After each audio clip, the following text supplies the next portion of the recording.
Everything in this video can be found on public domain and the full disclaimers down below. Hey, welcome to the Danger Zone. It's Ashley. Lots of love and many blessings your way. I want to say a very special thank you to both Connie and Peter. I appreciate y'all so much. Because Harry was having such a hard time over there with his family in the lap of luxury, Megan lended her support in the way of text. I bet she was like habitual texting.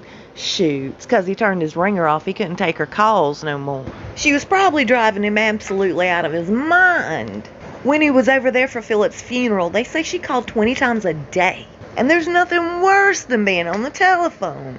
Except screaming kids. Maybe that's worse. One of these texts from Megan happened to have been all about her Uncle Mike, who passed away recently. Evidently, she was telling Harry how heartbroken she was, and she needed him there ASAP by her side.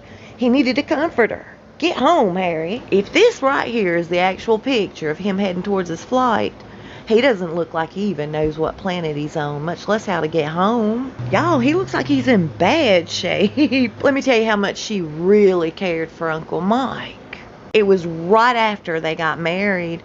Mike did an interview, I think it was his only one, for a magazine. I don't know if it was Vanity Fair or People, but it was one of those.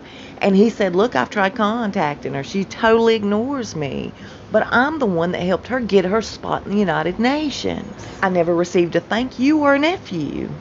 Mike was just another stepping stone in her life. That's it. Another thing he said, I don't know why we didn't receive our invite to the wedding. You didn't fit into the plan, Uncle Mike. So do I really think that Megan needed him to race home to comfort her? Oh, I don't think so. I doubt she'll even send a plant to his funeral. They said Harry couldn't wait to get home to Archie and little Lilibet and his wife.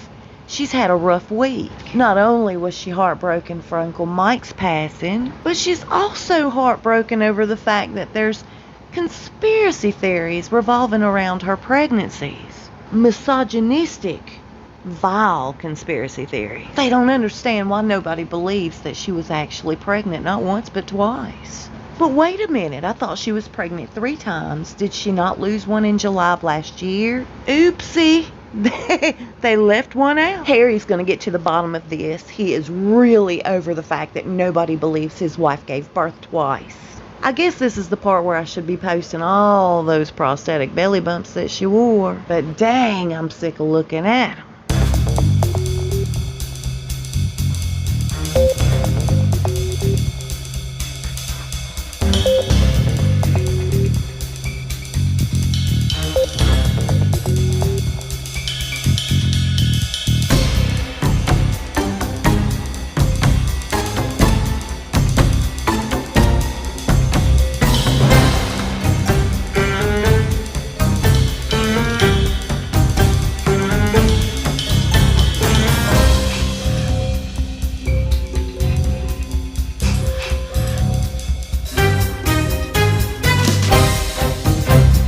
Now this is a curious picture, taken in 2011. She wasn't with Harry, but I think she was with Child.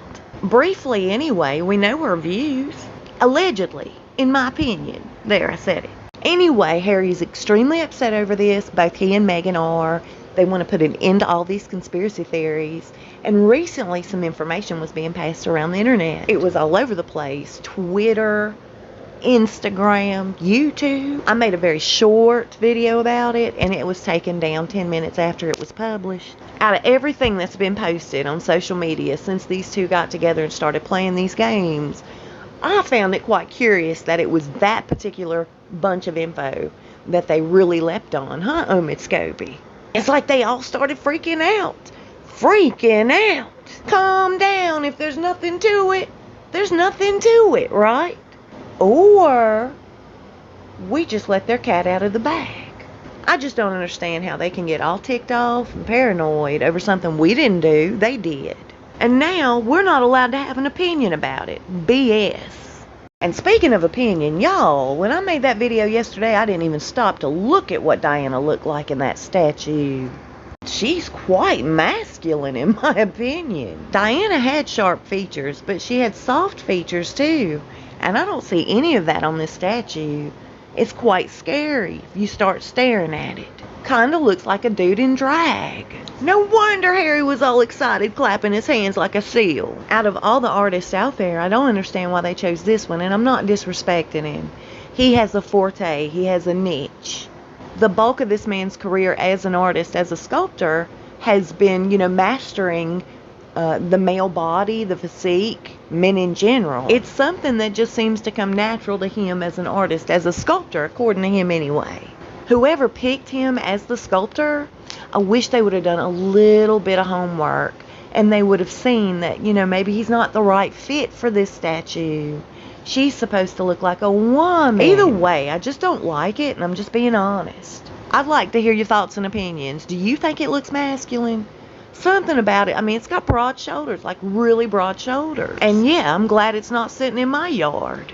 So the plan was, after the fact, after that unveiling of Diana, they were going to have like lunch and try to mull things over, try to bring the family back together. The stinky part about this is Harry wouldn't even consider it, and that was before he received that SOS from his wifey. The low blow, in my opinion, on that situation is this. I believe it may have taken a lot of talking Prince William into it to begin with.